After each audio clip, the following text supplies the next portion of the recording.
உழைப்பது என்பது மலைகளை உடைப்பது போன்று. மலைகளை உடைப்பதற்கு பெரும் பெரும் ஆயுதங்கள் தேவைப்படும்.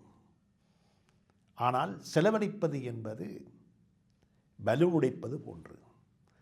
ஒரு சிறிய ஒரு குண்டூசியினால் அதனை உடைத்து விட முடியும். பெரும்பாலும் பெற்றோர்கள் உழைத்து பழக்கப்பட்டவர்கள். அதனால் செலவழிப்பதில் எண்ணி எண்ணி செலவழிப்பார்கள்.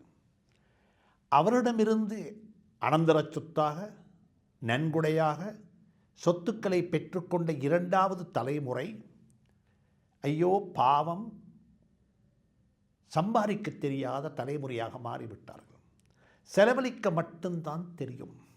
அப்படிப்பட்ட ஒரு சமூகத்துக்கு விடக்கூடிய செய்தி என்ன தெரியுமா?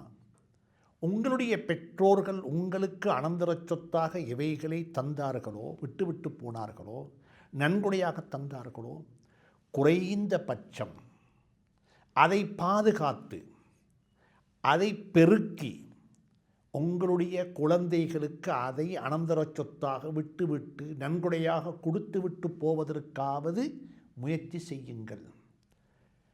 அப்படி இல்லை என்றிருந்தால் இந்த உலக வாழ்வினுடைய அர்த்தத்தை நாங்கள் சரியாக புரிந்து கொள்ளவில்லை.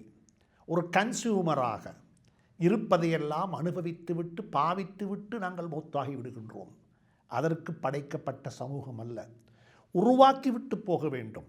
எங்களுக்கு பிறகு வர இருக்கின்ற அடுத்த தலைமுறை வாழுவதற்குரிய ஒரு பூமியாக இந்த பூமியை நாங்கள் ஆக்கிவிட்டு போக வேண்டும் என்பது குர்ஆனுடைய கட்டளையாக இருந்து கொண்டிருக்கிறது.